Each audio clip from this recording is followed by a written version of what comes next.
सिर्फ 69 रुपीज में Lucknowi biryani. City bus stand के सामने बी ग्रैंड फैमिली रेस्टोरेंट में सिर्फ 69 रुपीज में मिलेगी बारिश के इस मौसम में एक कप सही कॉम्बो। वेदर मस्त, बिरयानी जबरदस्त। रेटिंग्स भी 5 आउट ऑफ 5 मिले हैं और ऑफर सिर्फ लिमिटेड डेज के लिए है, मिस मत करना।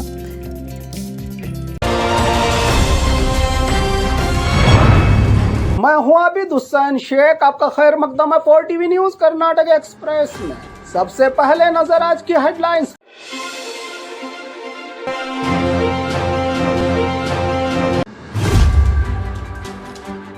हमारा वोट हमारा अधिकार के नारे पर कांग्रेस का हल्ला बोल। राहुल गांधी के खिलाफ भाजपा के नेताओं का विरोध प्रदर्शन रद्द। नकली पुलिस वर्दी में खतरनाक चोर असल पुलिस के घर से गिरफ्तार। लाल बाग में फूलों की दुनिया, फल फूल प्रदर्शनों का शानदार उद्घाटन सीएम सिद्धरामैया ने किया। 30,000 सरकारी ट्रांसपोर्ट एम्प्लॉइज को नोटिस, सहूलत कहें या सजा। गरीबी ने छीन ली ममता, माँ बाप ने नवजात बच्चे को गोद में लेने से भी किया इनकार।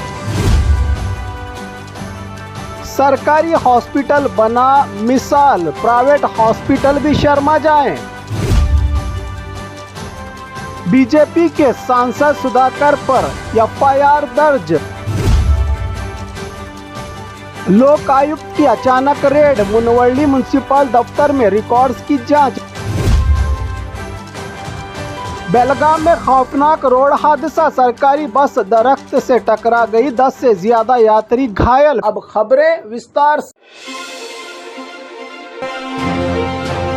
हमारा वोट हमारा अधिकार के नारे पर कांग्रेस का हल्ला बोल। आर्टिकल 329 का हवाला देकर चुनाव आयोग से की शिकायत। कांग्रेसी नेता राहुल गांधी ने लोकसभा चुनाव में झूठे मतदाताओं की सूची में गड़बड़ी और वोट चोरी को लेकर बेंगलुरु के फ्रीडम पार्क में हमारा वोट हमारा अधिकार अभियान के तहत धरना दिया। राहुल गांधी ने संविधान के आर्टिकल 329 का जिक्र करते हुए कहा कि न्यायपालिका अदालतों को चुनाव आयोग के मामलों में दखल देने की इजाज़त नहीं है, इसीलिए कांग्रेस ने कानूनी लड़ाई की बजाय सीधे चुनाव आयोग से संपर्क करने का रास्ता चुना है। कांग्रेस ने आरोप लगाया कि कई मतक्षेत्रों में बड़े पैमाने पर वोट चोरी हुई है। राहुल गांधी ने इस संबंध में सबूतों के साथ मुख्य चुनाव अधिकारी को शिकायत भी सौंपी है। बीजेपी पर तंज कसते हुए राहुल गांधी ने कहा कि बीजेपी की नज़र में लोकतंत्र जनता का नहीं, जनता पर शासन करने का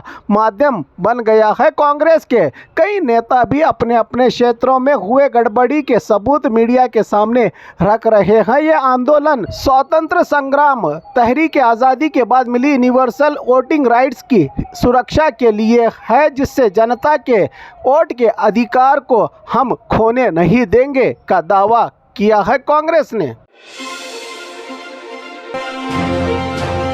राहुल गांधी के खिलाफ भाजपा के नेताओं का विरोध प्रदर्शन रद्द।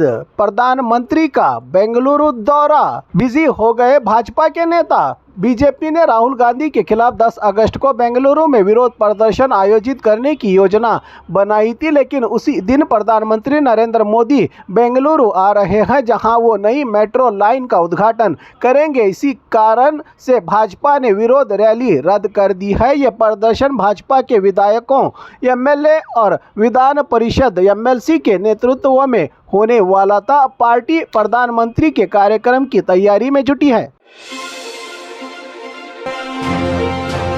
नकली पुलिस वर्दी में खतरनाक चोर असल पुलिस के घर से गिरफ्तार। एक खतरनाक और मशहूर चोर सलीम नामी चोर, जिसकी तलाश में पुलिस कई शहरों में छानबीन कर रही थी, एक पुलिस कांस्टेबल के घर में छुपा हुआ पाया गया। चोर। दिलचस्प बात यह है कि वो व्यक्ति असली पुलिस वर्दी पहनकर अपनी बीवी को वीडियो कॉल भी कर रहा था और पुलिस स्टाइल में पोज भी दे रहा था। ये वर्दी कांस्टेबल सोनार की थी, जो कि गोविंदपुरा पुलिस स्टेशन में ड्यूटी पर तैनात है। पुलिस को सलीम के मोबाइल में वर्दी पहने हुए चोर की तस्वीरें और वीडियो कॉल की झलकियां मिली। पुलिस को इस खुलासे से झटका लगा है कि एक खतरनाक चोर को एक पुलिस कर्मचारी ने अपने घर में पनाह दी है। अब कांस्टेबल सोनार को सस्पेंड कर दिया गया है और इसके सलीम के साथ क्या रिलेशनशिप है ये भी तहकीकात कर रही है गिरफ्तार करके पुलिस। जानकारी दी पूर्व विभाग डीसीपी देवराज ने।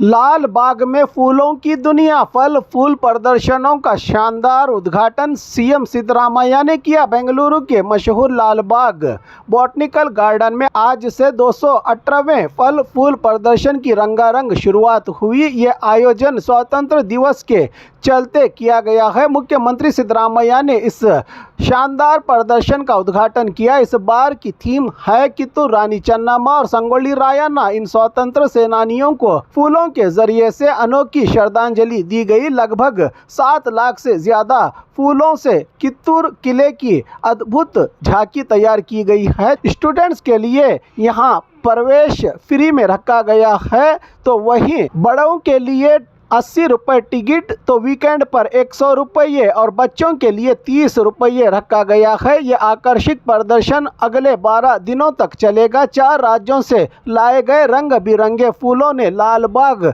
को एक सपनों की दुनिया में बदल दिया है।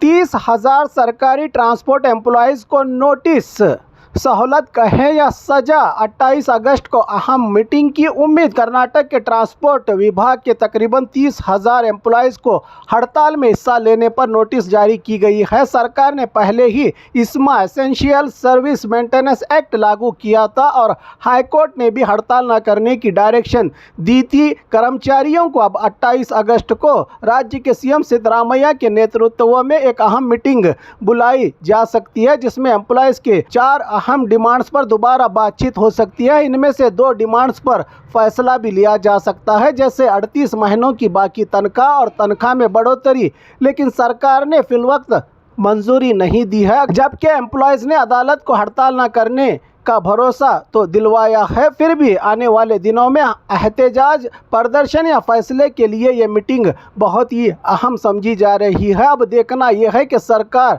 कोई सख्त कार्रवाई करेगी या डिमांड्स मानकर मामला सुलझाएगी। गरीबी ने छीन ली ममता, माँ बाप ने नवजात बच्चे को गोद में लेने से भी किया इनकार। कर्नाटक के मंड्या जिला मुलवल्ली सरकारी हॉस्पिटल में दिल दहला देने वाली घटना सामने आई है। एक बेहद गरीब माता पिता ने अपने नवजात बेटे को जन्म देने के बाद उसे पालने से इनकार कर दिया। बच्चे के जन्म के फौरन बाद माता पिता ने डॉक्टरों से कहा कि हमारे पास बच्चे को पालने की ताकत नहीं, बच्चा किसी को दे दें। डॉक्टरों ने माँ बाप को बहुत समझाया, मगर वो अपने फैसले पर अटल रहे। आखिरकार बच्चे को सरकारी सांत्वना देखभाल सेंटर, केयर सेंटर भेज दिया गया। माता पिता ने लिखित रूप में ये बयान भी दिया कि वो बच्चे की परवरिश नहीं कर सकते। उनके इस फैसले से हॉस्पिटल का स्टाफ और स्थानीय लोग हैरान और दुखी हो गए। ये घटना गरीबी और सामाजिक सिस्टम की नाकामी का एक आईना है, जो एक नन्हे जीवन की जिम्मेदारी से भी माँ बाप को पीछे हटा देती है।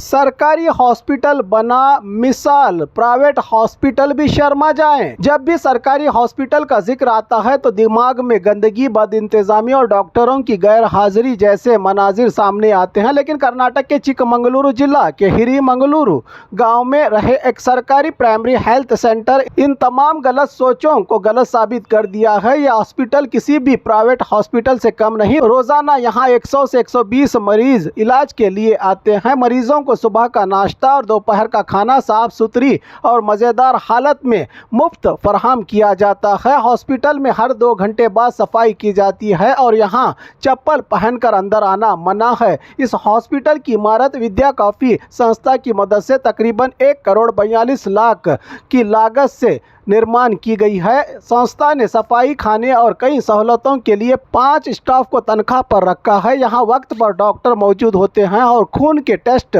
समेत तकरीबन तमाम किस्म की जांच इसी हॉस्पिटल में होती है। जो मरीज हॉस्पिटल में दाखिल होते हैं उन्हें भी पूरा दिन फ्री और साफ सुथरा खाना दिया जाता है। यह हॉस्पिटल एक मॉडल बन चुका है। लोग कह रहे हैं कि ईमानदारी, सफाई और सेवा से बदलाव लाया जा सकता है, तो बाकी हॉस्पिटलों में क्यों नहीं। ये हॉस्पिटल राज्य भर के सरकारी हॉस्पिटलों के लिए एक बेहतरीन मिसाल है कि नेक नियति, ईमानदारी और समाजी मदद से हकीकत में बदलाव लाया जा सकता है, और ये कर दिखाया है इस हॉस्पिटल ने।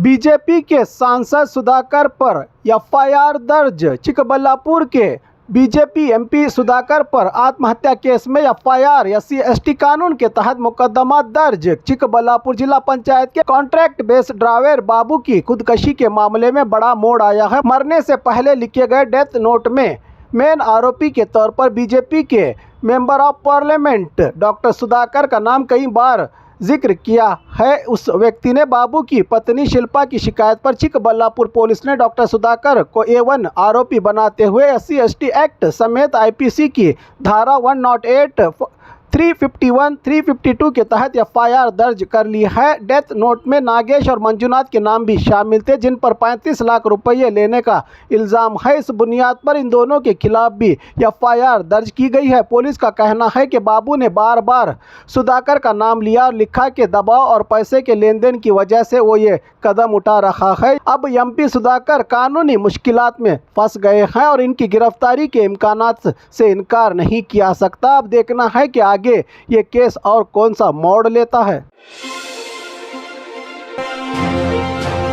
लोकायुक्त की अचानक रेड। मुनवर्ली म्युनिसिपल दफ्तर में रिकॉर्ड्स की जांच। बेलगाम जिला के मुनवर्ली तालुका के म्युनिसिपल ऑफिस पर लोकायुक्त टीम ने अचानक दौरा किया। लोकायुक्त के SP हनुमंत राय और CPI एडियप्पा के नेतृत्व में टीम ने जन्म दाखिला और मरण प्रमाण पत्र के अलावा कई सर्टिफिकेट समेत कई अहम डॉक्यूमेंट्स की बारीकी से छानबीन में जुटी है। आज बेलगाम जिले के कई म्युनिसिपल दफ्तरों पर भी छापे मारे गए और कई रिकॉर्ड्स की अचानक जाँच शुरू कर दी है। अधिकारियों ने मौके पर डॉक्यूमेंट्स का जायजा लेते हुए यहां पर होने वाले खुलेआम भ्रष्टाचार और घोटालों का सच बाहर आने की उम्मीद जताई जा रही है। ये तो आने वाला वक्त ही बताएगा जांच के बाद।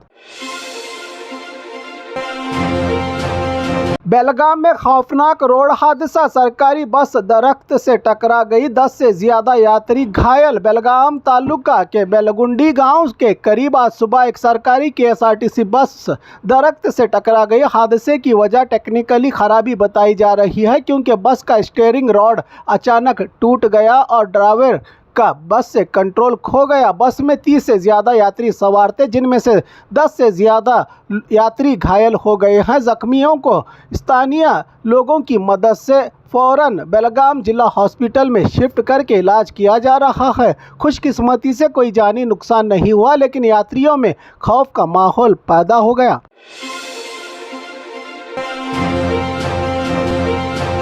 और खबरों के लिए देखते रहिए 4TV न्यूज़ कर्नाटक एक्सप्रेस।